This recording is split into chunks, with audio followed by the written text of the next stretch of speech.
From New York, this is Democracy Now! We are told it's an accident, but I'm going to tell you it is not an accident. Daunte Wright was killed before he was even stopped because he's a black man in America. Protests are continuing in the Minneapolis area after a police officer shot and killed Daunte Wright during a traffic stop. Police now claim the white officer accidentally pulled her gun instead of her taser on the 20-year-old African-American man. The shooting took place about 10 miles from where former Minneapolis officer Derek Chauvin is on trial for killing George Floyd. On Monday, Philonise Floyd told jurors his older brother was a mama's boy who was devastated by her death in 2018. He would just say, "Mama, Mama," over and over again. And I didn't know what to tell him because I was in pain too. We all were hurting. And he was just kissing her and just kissing her. He didn't want to leave the casket. We'll go to Minneapolis to look at the killing of Daunte Wright and the trial of Derek Chauvin. Then we'll speak to Ben Jealous, president of People for the American Way, about the right-wing smear attack targeting Kristen Clark, President Biden's pick to become the first black woman to head the Justice Department's Civil Rights Division. All that and more coming up. Welcome to Democracy Now!, democracynow.org, The Quarantine Report. I'm Amy Goodman. A warning to our audience, our top stories contain graphic footage and descriptions of police violence. In Minnesota, police fired tear gas, rubber-coated bullets, and stun grenades as protesters defied a curfew and took to the streets of the Minneapolis suburb of Brooklyn Center for a second straight night. They were demanding justice for Daunte Wright, a 20-year-old black man shot dead by a police officer during a traffic stop Sunday. State authorities have identified the officer who killed Wright as Kimberly Potter, a 26-year police veteran who served as the police union president for the department. She's been placed on administrative leave. On Monday, Brooklyn Center Police Chief Tim Gannon claimed Potter accidentally pulled a gun instead of a taser. He also played an excerpt of body camera footage showing the police shooting.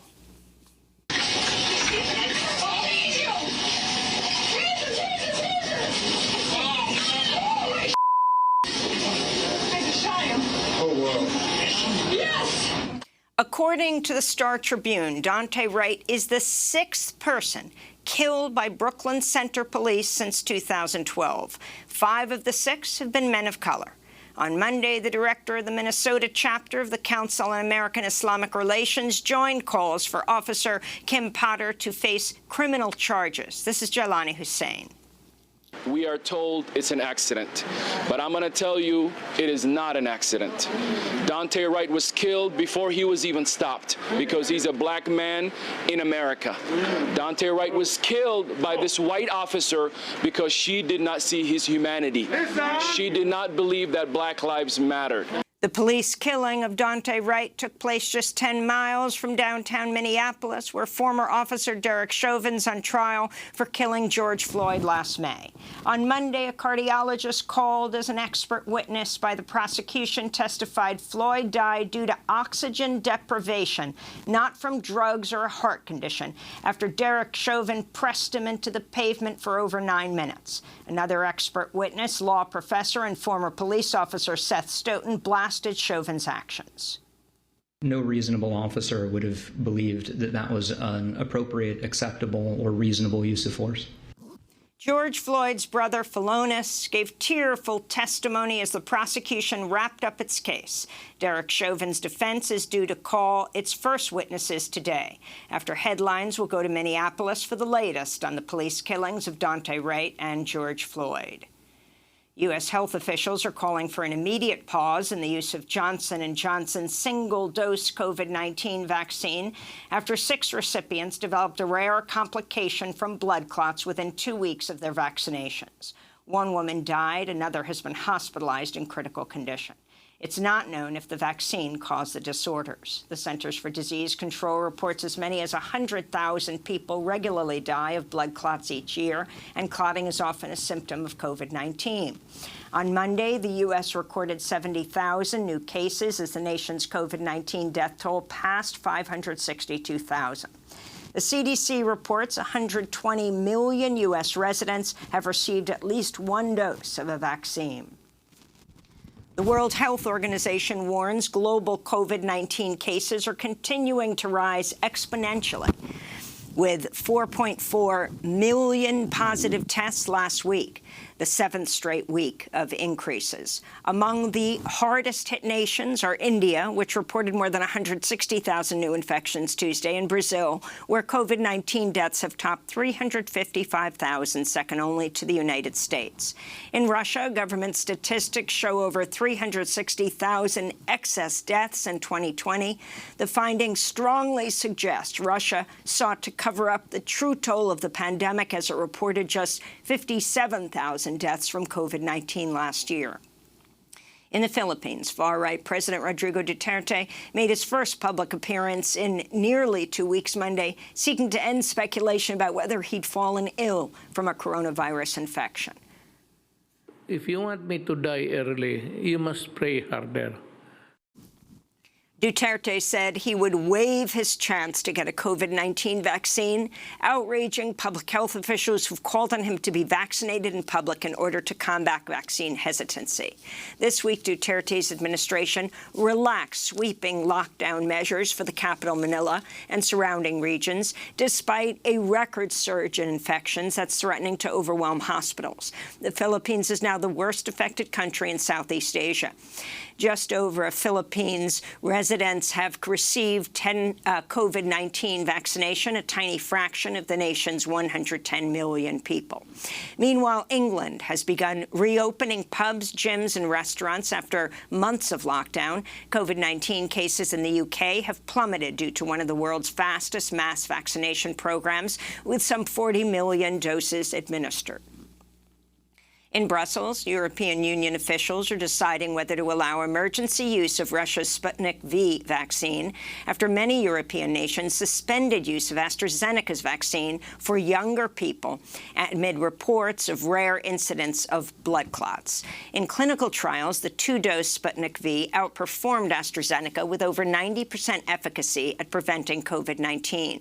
Regeneron Pharmaceuticals has asked the U.S. Food and Drug Administration to expand emergency use of its monoclonal antibody cocktail. Regeneron says a clinical trial showed its drug reduced the risk of symptomatic infection by over 80% among people who lived in the same household as someone who tested positive for coronavirus. In immigration news, human rights defenders are condemning the Biden administration's agreements with Mexico, Honduras, and Guatemala to further militarize their borders in an attempt to keep asylum seekers from reaching the United States. White House Press Secretary Jen Psaki said Monday the objective is to make people's journey north and crossing through borders more difficult. Erica Guevara Rosas, Amnesty International's America's director, denounced Biden's move and said, quote, "Instead of deploying more troops, governments in the region must respect and uphold people's right to asylum and live in safety."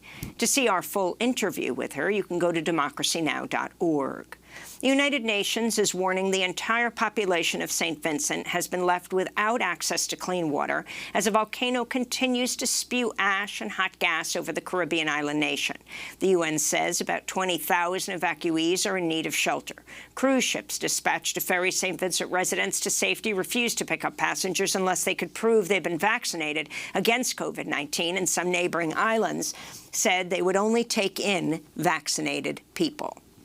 In Japan, government officials have announced plans to release more than 1 million tons of radioactive water from the damaged Fukushima nuclear power station into the ocean. The plans are drawing condemnation from China, South Korea, environmental groups, and local fishers who worry the industry will be further impacted. Japanese officials say the water release will begin in about 2 years and that the process will likely take decades. Back in the United States, convicted rapist and former Hollywood movie mogul Harvey Weinstein appeared by video link in a New York court Monday, where a judge is weighing whether to extradite him to California to face new charges of rape and sexual assault on 5 women. Weinstein's next court hearing is set for April 30th. Actor Will Smith and director Antoine Fuqua are moving production of their upcoming film Emancipation out of Georgia in a protest against voter suppression law signed by Republican Governor Brian Kemp in March. In a joint statement, Smith and Fuqua write, quote, "We cannot in good conscience provide economic support to a government that enacts regressive voting laws that are designed to restrict voter access. The new Georgia voting laws are reminiscent of voting impediments that were passed at the end of Reconstruction to prevent many Americans from voting," unquote. In Emancipation, Will Smith will portray an enslaved man known as Whipped Peter, who escaped a Louisiana plantation and joined the Union Army in 1863. In Georgia, the Southern Center for Human Rights is demanding better treatment and conditions for people incarcerated at the Lee Arundel State Prison, where advocates say people who've just given birth are being shackled or placed in solitary confinement in violation of state and federal law. In a letter to the prison's warden, the group says people have described being placed in solitary within days of giving birth, sometimes without being able to change out of the bloodied clothing they wore during childbirth. The group also warns of using solitary confinement to detain people who've contracted COVID-19, who are often held in filthy cells with malfunctioning plumbing, insufficient water, and personal hygiene products. Fox News is defending primetime host Tucker Carlson over his on-air defense of the white supremacist Great Replacement theory. On April 8th, Carlson made these comments as he lashed out against immigrants and the Democratic Party. The left and all the little gatekeepers on Twitter become literally hysterical if you use the term replacement, if you suggest that the Democratic Party is trying to replace the current electorate, the voters now casting ballots, with new people, more obedient voters from the third world. But they become hysterical because that's what's happening, actually. Let's just say it. That's true. Tucker Carlson's reference to replacement echoed the words of violent white supremacists who marched in Charlottesville, Virginia in 2017, chanting, "You will not replace us and Jews will not replace us." The Anti-Defamation League's urging Fox News to fire Carlson, calling his comments anti-Semitic, racist, and toxic. Tucker Carlson tonight was former President Trump's favorite Fox News program and is the most popular cable news show in history. The Washington Post reports domestic terrorism incidents surged to a record high in 2020, fueled by white supremacist, anti-Muslim, and anti-government extremists on the far right. The Post found that since 2015, right-wing extremists have been involved in 267 plots or attacks, leading to 91 deaths. And the National Collegiate Athletic Association, the NCAA, said Monday it firmly and unequivocally supports transgender student athletes in the face of Republican-led efforts to ban trans athletes from school sports. The NCAA has also vowed to hold championships only in places that are free of discrimination. In a statement, it says, quote, "Our clear expectation is that all student athletes will be treated with dignity and respect. Almost 30 state legislatures are considering bills banning trans students from competing in school sports. 4 states, Mississippi, Tennessee, Arkansas, and Idaho, have already enacted such bans." And those are some of the headlines. This is Democracy Now!, democracynow.org, The Quarantine Report. I'm Amy Goodman in New York, joined by Democracy Now! Co-host Juan González in New Brunswick, New Jersey. Hi, Juan. Hi, Amy, and welcome to all of our listeners and viewers across the country and around the world. Well, we begin today's show with a warning. A warning to our audience: this segment contains graphic footage and accounts of police violence. Protests are continuing in the Minneapolis area after a white police officer shot and killed a 20-year-old black man, Dante Wright, during a traffic stop Sunday afternoon in the Minneapolis suburb of Brooklyn Center. The deadly shooting took place about 10 miles from where former Minneapolis police officer Derek Chauvin's on trial for murdering George Floyd. On Monday, police fired tear gas, rubber-coated bullets, stun grenades as protesters defied a curfew and took to the streets, Brooklyn Center, for a second straight night. Police said 40 people were arrested. More than a dozen were also arrested during protests in Minneapolis.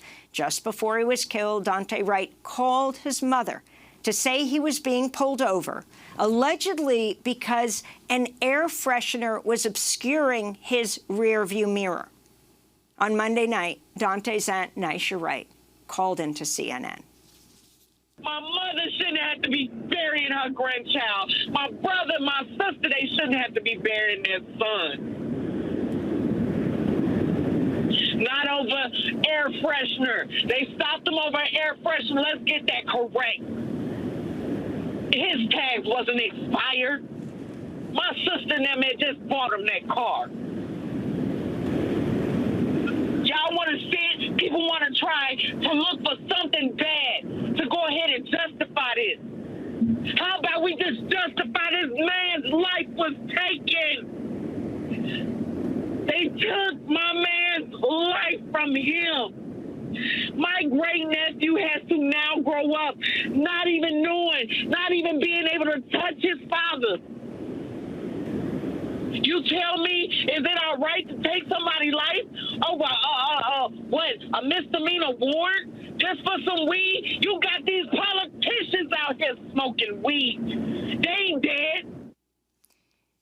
That was Nisha Wright, the aunt of Daunte Wright, speaking to Don Lemon on CNN. State authorities have identified the officer who killed Daunte Wright as Kimberly Potter, a 26-year police veteran who served as the police union president for the department. She's been placed on administrative leave. On Monday, the police chief in Brooklyn Center claimed Potter accidentally pulled her gun instead of a taser. The police department also released body cam footage of the shooting.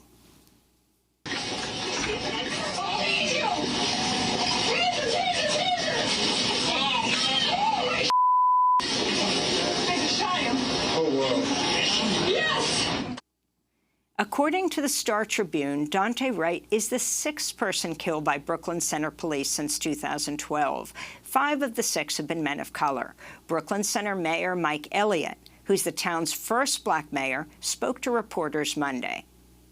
Our hearts are aching right now. We are in pain right now. And we recognize that this couldn't have happened at a worse time. We recognize that this is happening at a time when our community, when all of America, indeed all of the world, is watching our community, that we are all collectively devastated, and we have been for over a year now by the killing of George Floyd, and that we continue to be distressed as we go through the Derek Chauvin trial. So having a police-involved shooting happen in our community and killing a young man is heartbreaking and just unfathomable. On Monday night, the Brooklyn Center City Council voted to give command authority of the police to the mayor you just heard, stripping the power from the city manager. Soon after the vote, the mayor announced that the Brooklyn Center city manager had been fired. Earlier in the day, the city manager refused to name the officer who shot Daunte Wright. He was questioned by civil rights attorney Nekima Levy-Armstrong. So can you instruct the chief to release her name? I won't do that at this moment, at this place. Why? It would be inappropriate. That's not inappropriate. What was inappropriate was killing Daunte Wright under those circumstances. So you are working harder to protect a killer cop than a victim of police murder. That was Nekima Levy-Armstrong questioning Brooklyn Center City Manager Kurt Boganey just before he was fired. Nekima joins us now from Minneapolis, a civil rights attorney, activist, and executive director of Wayfinder Foundation. She previously served as president of the Minneapolis NAACP. We're also joined by Jelani Hussein, executive director of the Minnesota chapter of the Council on American Islamic Relations. And we welcome you both to Democracy Now!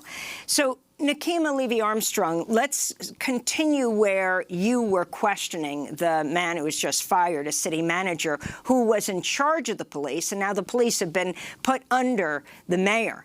Can you talk about what took place on Sunday, and also why you felt it was so critical to lay these facts out. Thank you, Amy. From our understanding, Daunte Wright was driving in his car, minding his own business. It was a new car, and he was pulled over, according to his mom, for having an air freshener hanging on his mirror. His mom was on the phone with him during that traffic stop, and she heard him asking the police, "Why are you pulling me over?" And then she heard them ordering him out of the car. And the next thing you know, the phone disconnects. A few minutes later, she gets a call back from the girlfriend who was in the car with him, letting her know that Daunte had been shot. And in the aftermath of all of that, we went to the site where Daunte was killed. His body lay in the streets for 5 hours, waiting for the Bureau of Criminal Apprehension apparently to come and pick up his body. That agitated the crowd. Tensions were high. After Daunte's body was removed, we went to the Brooklyn Center Police Department, where over 100 young people were outside demonstrating. And one of the most shocking aspects of the situation was that the police chief and the city manager ordered that the lights be turned off all around the police station, putting us in significant danger. Nakima Levy-Armstrong, I want to go back to this issue of why Daunte was stopped. So much of policing over the past 20 years in America has been based on this theory of the broken windows theory. You stop and detain a quote suspect for a minor issue, and then in the hope of being able to discover some bigger criminal activity. And this has been at the heart of so many of these stops. I'm wondering, from what you can tell, has this been a raiding policy in the Minneapolis area as well? And has there been any attempt by city or police officials to change that policy? Unfortunately, there has not been a serious attempt to change the phenomenon of driving while Black, which is something that happens to Black people on a routine basis in the Twin Cities and across the state of Minnesota. Several years ago, African-American residents and activists pushed for a bill that would end racial profiling, but legislators at that time did not follow through on their promises to address the issue. And so Black people in the Twin Cities and across the state of Minnesota are pulled over significantly at significantly greater rates than our white counterparts. And it has sometimes led to the kinds of fatality that we saw with Daunte Wright, Philando Castile, and many others. And what do you know in terms of the history of this particular police officer, Kim Potter? She was identified as having been a union president, police union president in the past, but also she was identified as playing a role in advising an officer in a previous killing, the 2019 killing of Kobe Dimmick Heisler.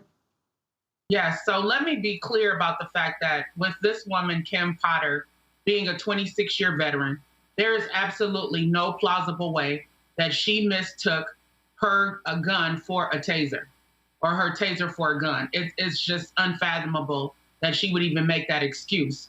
In terms of a previous killing of a young Black man named Kobe Heisler, who had autism, Kim Potter was involved in advising the officers to take separate cars and other acts that they could take in order to try to cover up what happened to Kobe Heisler. His family has been in mourning since his life was taken, and he joins several other people of color who have been killed by the Brooklyn Center Police Department. I wanted to bring Jaylani Hussein into the conversation, Executive Director of the Minneapolis Chapter of Council on American Islamic Relations. Jaylani, you've been out on the street from the beginning of the protest. You were trying to get the police to calm down. This is afterwards and how they dealt with the protesters. Can you lay out what you understood? And also, seeing that horrific videotape, it was other officers who stopped Daunte and his girlfriend as he's talking to his mother on the phone. And he's got air freshener, a little air freshener piece hanging from the rearview mirror. But when you see that videotape, she doesn't just draw the gun and shoot. You see it for a few seconds as she's saying, taser, taser. Isn't there even a different color handle on the taser? Wouldn't someone say, that is your gun? But let alone why any of this had come to drawing guns on a young man who had some air freshener hanging from the mirror. No, absolutely, absolutely. Thank you for having me. And again, all of us right now sending our condolences to this family. And as I said yesterday, we don't know what to say to families anymore. And sadly, but also I think the unfortunate reality is that as everybody's watching the Chauvin trial right now, people have this idea somewhat that something has fundamentally changed to actually hold police accountable. And for this to happen right now is a testament that American policing is as dangerous as they are. And as you mentioned, this video, first of all, you know, police officers are trained to pull the taser from the opposite side. And you're right, the taser has a completely different feel. It's much lighter. And this officer who's been there for 26 years should know better. But you're right. As I said yesterday, and will continue to say, this officer did not believe in the humanity of Daunte Wright. And for her to immediately pull anything for a young man who was cooperating, a young man who followed instruction, a young man who showed no visibility of threat, to be shot in that manner is absolutely the reality of policing in America. They are deadly. They kill Black and brown people. And this is exactly what has been happening. And this is why America really needs to wake up, and policies have to be put in place to hold these killer cops accountable. And I think many people are trying to dig themselves in the sand right now, thinking that, oh, no, this did not happen. It did happen. A young man was killed while we're watching the Derek Chauvin trial.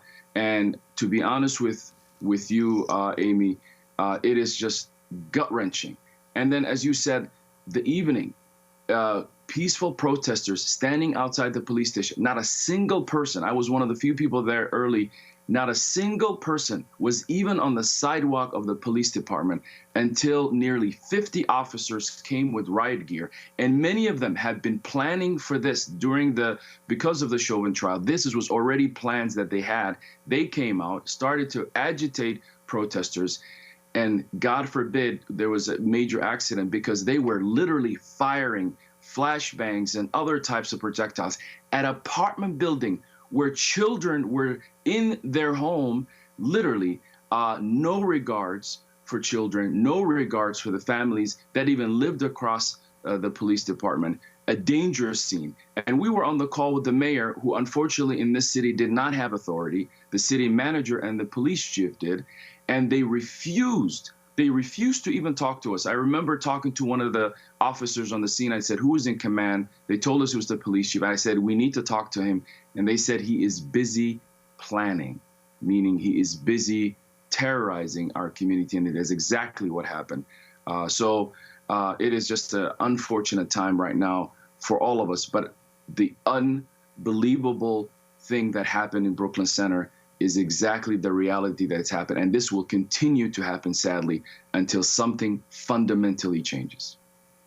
And Jelani, I wanted to ask you about that. You mentioned you were on the phone with the mayor. Could you talk about this whole issue of this unelected city manager actually being in charge of the police? Many small towns and cities across the country use this system of city managers, but they are really accountable to no one. Unlike the mayor or the city council.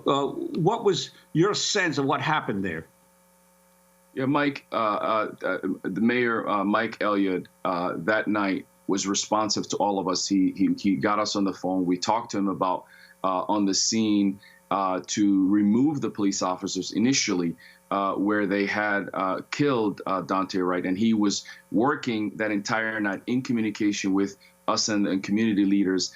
And as you said, the charter of the city of Brooklyn Center has given full authority of the city manager to direct and lead the police department. And when the mayor, my understanding, called the city manager and told him of the demands that the community was making, he ignored it. He has ignored everything. He's been there for 20 plus years.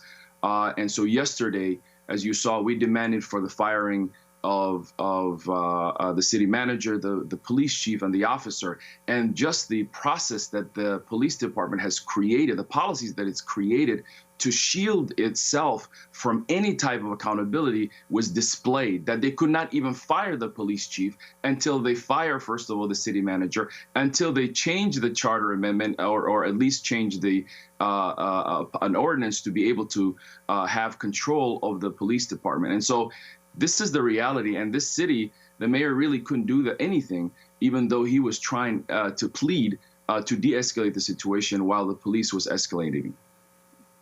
And the governor, Walz, went right from talking about this to, he said he was going to, the Minnesota legislature demanding that legislation that was introduced after George Floyd was killed be passed. Jaylani Hussein, can you talk about why that has not happened yet?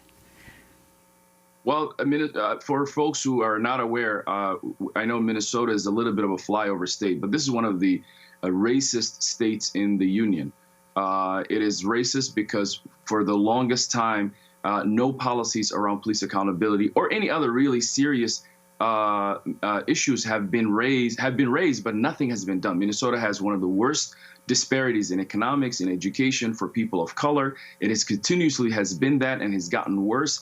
And politicians, including Democrats, have claimed that they're addressing these issues, but when policies are presented to them, they have done nothing. We have been proposing nearly 8 bills since this summer, and we have been faced with opposition. We have been faced with absolutely no action, and it's been actually the Democrats. We haven't even had a chance to even fight with Republicans when Democrats have not failed.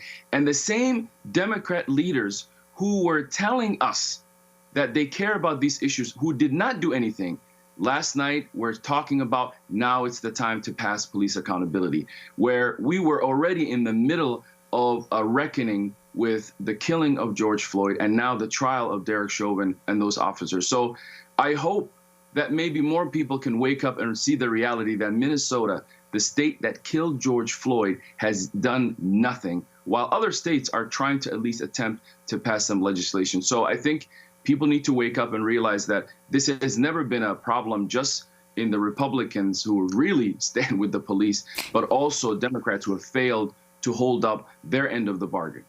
Jaylani Hussein, I want to thank you for being with us, Executive Director of Minneapolis Chapter of Council on American Islamic Relations. When we come back, we're going to talk about the Chauvin trial. Nakima Levy-Armstrong, we'd like you to stay on with us. Civil rights attorney, activist, Executive Director of the Wayfinder Foundation, former president of Minnesota NAACP, and we'll also be speaking with a former national president of the NAACP, Ben Jealous, as we look at the case of Derek Chauvin, but also who will be next to head the Civil Rights Division of the Department of Justice, which bears on all of this. Stay with us. The dark brown shades of my skin only add color to my tears. That splash against my hollow bones that rocks my soul.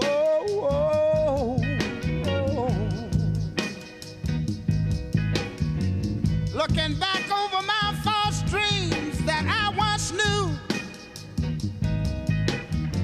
wondering why my dreams never came true. Is it because I'm black? Somebody tell me, what can I do? Oh, Lord. Oh, something is holding me back. Is it because I'm black? Yeah.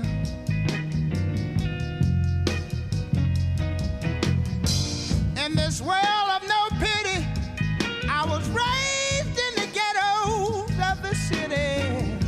Is It Because I'm Black by Syl Johnson. This is Democracy Now!, democracynow.org.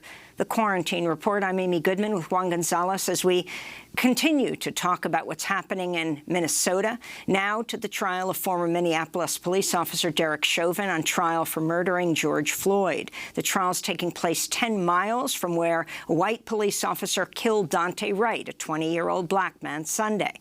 On Monday, a cardiologist called as an expert witness in the Chauvin trial by the prosecution testified George Floyd died due to oxygen deprivation after Chauvin kneeled on his neck for over 9 minutes. George Floyd's brother, Philonis, also testified and talked about how close George was to his mother, who died in 2018. And when we went to the funeral, it's just, George just sat there at the casket over and over again. He would just say, "Mama, Mama," over and over again. And I didn't know what to tell him because I was in pain too. We all were hurting. And he was just kissing her and just kissing her. He didn't want to leave the casket. And everybody was like, come on, it's going to be okay. But it was just difficult because I don't know who can take that when you watch your mother, somebody who loved and cherished you and nourished you for your entire life, and then they have to leave you. We all have to go through it, but it's difficult. And George, he was just in pain the entire time. Sir, you indicated your mother passed away May 30, that was 2018, is that right? Yes, sir. Is that a picture of your mother and George when he was younger? Yes, sir. I'm going to offer Exhibit 284.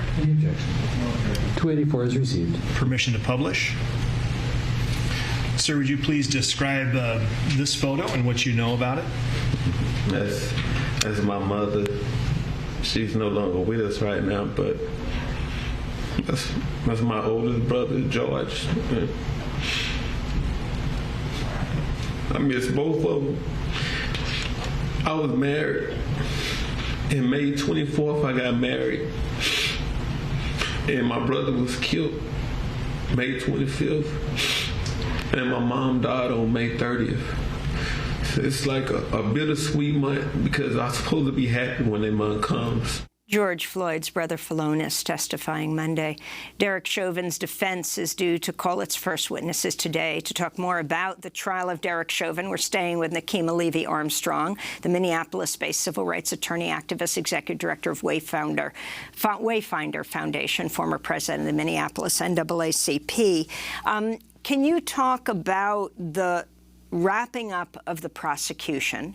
Once again, one officer after another, the leaders in the Minneapolis Police Department, and then experts saying that it was not a heart attack, it was not drugs, it was the cutting off of the oxygen supply by Chauvin's knee, the significance of this, and also the significance of the defense asking to sequester the jury, given what happened with the murder of another African-American man down the road. But, of course, the judge said no. Well, prosecutors finished their case as strongly as they started, in terms of humanizing George Floyd, putting on extremely emotional testimony from the bystanders early on, as well as from George Floyd's brother, who provided what's called spark of life testimony in the state of Minnesota. One of the things that I think is important as a result of the testimony of George Floyd's brother is the fact that his testimony paints a picture for the jury of what George Floyd's life meant to the family and to the community and how his death has impacted them. I also think that the state did a really good job of providing expert witness testimony in the form of medical evidence, as well as use of force testimony, and also helping to break what some may call that blue wall of silence by having so many police officers testify in the prosecution's case against George Floyd. We know that through one trial, that blue wall of silence is not going to crumble, but it is a start. And Chief Arredondo has been able to set the tone for the department in terms of his expectations, and sending a signal to officers that they will not be allowed to get away with this kind of behavior. Now, on the flip side, there are folks who feel that the only reason that these officers have testified is because the world is watching. And I believe that there is a lot of truth to that, because some of the underlying issues within the Minneapolis Police Department, as far as the culture, have not yet changed. Now, in terms of yesterday's motion hearings, we heard from Defense Counsel Eric Nelson that the unrest that happened on Sunday night would have an impact on the jury, so he was recommending that the jury be sequestered. Judge Cahill made the best decision in refusing to sequester the jury and articulating that these are two separate incidences. What happened in Brooklyn Center as a result of the killing of Dante Wright at the hands of the police is not the same as what is happening in the trial of Derek Chauvin and the killing of George Floyd. And Nikema, I wanted to ask you, in terms of the decision by Governor Tim Walz to issue a curfew for several counties in the Twin Cities area from 7 p.m. until 6 a.m. Tuesday, and given the fact that we're dealing with, this is the beginning of Ramadan, your thoughts about these restrictions? I think that the restrictions are ridiculous from my perspective, as someone who has been out on the front lines. I've been out both nights, along with Jaylani Hussein and many other activists and organizers. It is really upsetting that the governor would issue a curfew rather than working proactively to curb police violence and set the tone by using his bully pulpit, pushing for policy changes, and really advocating for the rights of Black people and other people of color who've been abused by police. Instead, what we're seeing is the governor push for more funding for law enforcement, bring in the National Guard, help to set up barricades and chain link fencing around the courthouse and other buildings throughout the Twin Cities. And now this additional curfew. Many young people last night intentionally violated the curfew because they're sending a signal that they are fed up with police violence in the state of Minnesota and not feeling safe as young Black people out in the community. Nikema Levy-Armstrong, I want to thank you for being with us. Minneapolis-based civil rights attorney, activist, executive director of the Wayfinder Foundation. When we come back, we'll be joined by the former head of the National NAACP, now president of People for the American Way. We'll be joined by Ben Jealous to talk about not only the Chauvin trial, but also the right-wing smear campaign targeting Kristen Clark, President Biden's nominee to head the Civil Rights Division of the Department of Justice. Her hearing begins Wednesday. Stay with us. When I get older, losing my head, many years from now, will you still be sending me a Valentine, birthday greetings, bottle of wine? If I'd been out till 2:45, would you lock the door? Will you still need me? Will you still feed me when I'm 64?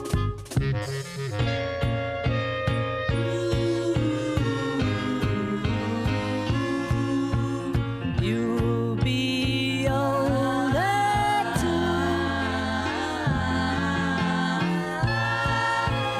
and if you say the word, When I'm 64 by the Beatles. This is Democracy Now!, democracynow.org. I'm Juan González with Amy Goodman. And Amy, today we want to wish you a very happy 64th birthday. It seems only yesterday you were a young rebel reporter. Well, now you're a mature rebel reporter. Well, thank you, Juan, and it's wonderful to spend this day with you, or at least this hour, with our listeners, our viewers and readers, but such difficult times that we have to deal with. But no better group of people to deal with these critical issues. So thanks so much. Yes, this is Democracy Now! It's the Quarantine Report. I'm Amy Goodman with Juan González, and we're continuing to talk about what's happening in Minnesota and around the U.S. country amid ongoing police abuse, hate crimes, and increasing attacks on voting rights. We look now at President Biden's nomination of Kristen Clarke, head of the Lawyers Committee for Civil Rights Under Law, to become the first black woman to lead the Justice Department's Civil Rights Division, what the former Attorney General Eric Holder called the agency's crown jewel. Clarke is set to appear Wednesday before the Senate Judiciary Committee for her confirmation hearing amidst an onslaught of attacks from Republicans. So far this year, the far-right Fox News host Tucker Carlson has devoted at least 5 segments to attacking Clarke's nomination. Last month, he interviewed Maureen Faulkner, widow of the Philadelphia police officer Mumia Abu-Jamal, widow of the police officer who Mumia Abu-Jamal was convicted of killing, Daniel Faulkner. Faulkner accused Clarke of working to free Mumia, even though Clarke worked on voting rights while she was with the NAACP Legal Defense Fund, not Mumia Abu-Jamal's case. Support for Mumia Abu-Jamal was also used in 2014 to attack the nomination of another black civil rights attorney, Debo Adebigle, to the same DOJ position. He actually worked on the case, unlike Clarke, though that is hardly disqualifying. This is Faulkner attacking Clarke on Fox. She hates white people. That's my honest-to-God truth feeling. And she wants to defund the police. She's a vile woman, and she's dangerous. I know she has said things about the Jewish people, and now she seems to be backpedaling on all this, now that she's being called out on it. In fact, Kristen Clarke is a longtime champion of voting rights, a defender against hate and violent extremism, a supporter of equality for all. This is video released by the People for the American Way in support of Clarke. My name is Susan Cartel, and I've worked for 26 years at Con Edison in New York. You know, this was the good old boys club. They would make commentaries about your chest or you know, your behind. When we met Kristen Clarke, we found somebody that believed in us. She gave us our life back. She said to Con Ed, you will treat everybody equal. Kristen really did make our fight her fight. Now we need to make her fight our fight. Go to herfightourfight.org and tell your senators, support Kristen Clarke. Kristen Clarke's confirmation hearing comes as another civil rights lawyer, Vanita Gupta, awaits a Senate vote on her nomination to become the Justice Department's Assistant Attorney General. For more, we go to Ben Jealous, president of People for the American Way, former president of the NAACP. Ben, welcome back to Democracy Now!, also former gubernatorial candidate in Maryland. Ben, if you can comment on this right-wing smear attack on Kristen Clarke. Sure. I mean, first of all, happy birthday, Amy. Thanks. You know, the irony of hearing a guest on Tucker Carlson's show accuse anybody of being anti-Semitic, let alone racist against a group of people, just kind of sits with me. I mean, it was earlier this week that the Anti-Defamation League called for him to be fired because of his anti-Semitism, and the civil rights community has long been concerned about his racism. But that's what the right wing will do. You know, there has never been a woman of color to lead the United States Department of Justice Civil Rights Division. There have only been 2 black men to ever lead it. And whenever one comes up, they make sport, quite frankly, of trying to destroy their character, trying to defame their character, destroy their reputation. And they see women of color as being very vulnerable, which is why we launched the Her Fight, Our Fight campaign. Biden has distinguished himself by appointing a number of women of color. He's expected to appoint a black woman to the Supreme Court for the first time, and we can already see the right-wing attack machine kind of getting out the sharp knives to go after each of these nominees. And Ben, could you talk about why you think that Kristen Clarke is the best person for the job right now? What in terms of her track record? I mean, yeah, she's incredible. You know, she's incredible. She's represented the League of Women Voters for years on a number of voting rights cases. She's been down in the trenches on gender discrimination, on race discrimination, making sure that as Ms. Cartel said, everyone is treated equal. And when you meet her, she just kind of lights up a room with her commitment to really ensuring that the Constitution has meaning for all the people of this country. That's exactly who you want leading the Civil Rights Division. The trouble, of course, is that the Republican Party is in the midst of a massive assault on voting rights and, frankly, defending the right of cops to kill black people with impunity. And the last thing they want in this moment is a fully staffed United States Department of Justice Civil Rights Division led by a civil rights lawyer, led by a voting rights lawyer. That's their nightmare right now. And so they're trying to pretend that she is something that she's not. She's just an incredible fighter for the justice and equality of all of us. And what about the situation with Vanita Gupta, the Judiciary Committee basically deadlocked along partisan lines on her nomination? What is your sense of how women of color are being dealt with, even in the Biden administration right now by Senate Republicans? Well, the good news is that the Senate Democrats intend to get Gupta out of committee and a vote on the floor, and they have the votes. So we're confident about that. With regards to the Republicans, all you got to do is go back and roll the tape on how Ted Cruz went after Ms. Gupta. It was vile. It was an embarrassment to the U.S. Senate. It was full of lies and venom. And it really speaks to how fearful a party that has become characterized by its cowards, by people like Kemp in Georgia, people like Donald Trump, who would rather suppress votes than actually compete for voters. Just the lows they will go to keep the U.S. Department of Justice from functioning while they go about their work of seeking to suppress voters, while they go about their work of preserving the right of the worst officers to kill black people with impunity. Ben, if you can talk about the climate we are in right now, as we talk about the killing of Daunte Wright, this young 20-year-old, the father of an infant, driving with his girlfriend on a Sunday afternoon to a car wash at 2 o'clock in the afternoon, and he is killed by a white police officer in Brooklyn Center. We've got the Derek Chauvin trial now. The defense begins. And we're talking to you. You're from Maryland, which just enacted major police reform Saturday, becoming the first state to repeal the Police Bill of Rights and establish new standards for use of force and how police are investigated and disciplined. The majority Democratic lawmakers overrode the vetoes by Republican Governor Larry Hogan to pass the new measures, which also require officers to use body cams, restrict no-knock warrants, allow for public involvement in matters of police discipline and misconduct. You ran against Larry Hogan.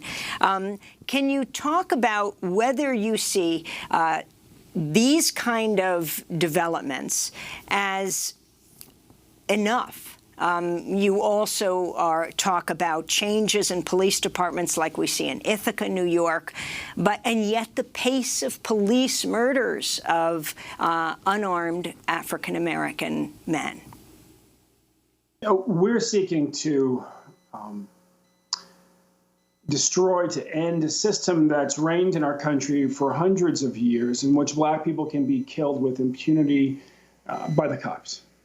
And, in the state of Minnesota, what we know is that there's an authoritarianism that runs through law enforcement there, as well as racism. But in between Philando Castile and George Floyd, it was Justine Damon who was killed, a white woman, by a black officer. She was having a seizure, as I recall. And similar to what we saw, this case with the young 20-year-old in Brooklyn Park, she was not complying because she was having a seizure. She was shot and killed. In this case, he was not complying. He was shot and killed. And they said, well, they were just going to taser a person who's behind the wheel of a car. We have got to get to a place in this country where, what's also important about that case is that he called his mom afraid.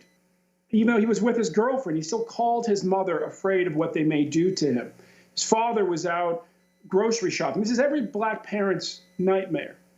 And while it sounds like it's possible that he didn't make the best decisions in that moment. There are plenty of young white people who don't make the best decisions when dealing with officers who don't end up dead.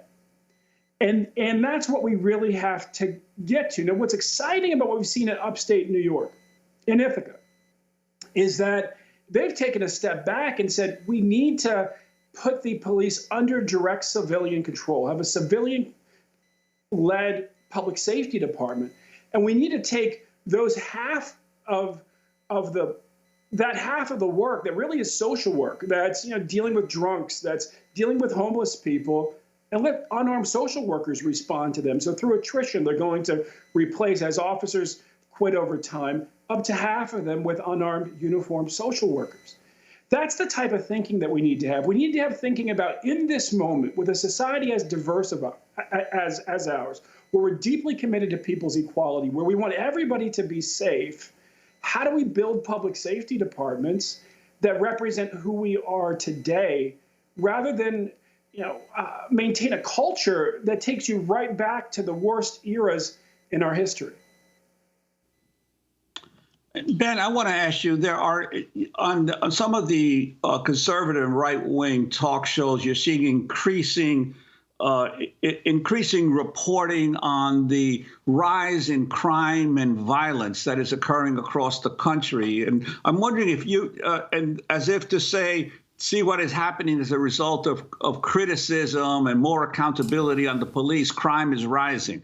I'm wondering your response to this line, because I remember back when I was a young reporter in the 80s and 90s, I never forget the night of the Crown Heights riot in Brooklyn, and I was standing next to several policemen who were standing by doing nothing while there was increasing violence in the street. And I heard one cop say to the other, this was during the Dinkins era, of Mayor Dinkins' era, now the city will see what Dinkins' people are going to be doing, as if to say, let them riot. And I'm wondering to what degree you get a sense that some police departments around the country are, in essence, standing down and allowing violence and crime to escalate as a way of showing the society how much they are needed.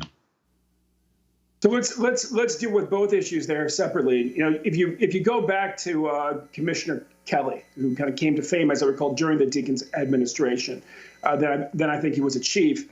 Just on the issue of crime rising and falling, he said, taking credit for that's like taking credit for the moon or the sun, rising or setting. That's under normal times and normal circumstances. Then you have what appears to be going on now, where you hear just such a preponderance of anecdotes of Black parents calling the department and being told, oh, the kids you're worried about are Black. Oh, we can't respond because we're worried about how we'll be responded to. Of officers, unions having conversations about what will happen, positive for the union if they sit back, if they stay in the station house, if they don't respond. And I hope somewhere there's a lawyer considering bringing a civil RICO case against these FOPs. I mean, the FOP in Minneapolis, let's not forget that the Minnesota AFL-CIO issued a press statement calling that FOP in Minneapolis a white supremacist organization. We have unions that represent police officers that have gone way beyond the bounds of anything that they should be involved in. It appears we have suggesting that officers not protect the people that they've sworn to protect in order to strengthen the union's position in politics. And if that's actually true, it's outrageous. We have to leave it there. Ben Jealous, President People for the American Way, former president of NAACP, thanks so much for joining us, and a very happy birthday to Joe Parker. I'm Amy Goodman with Juan González.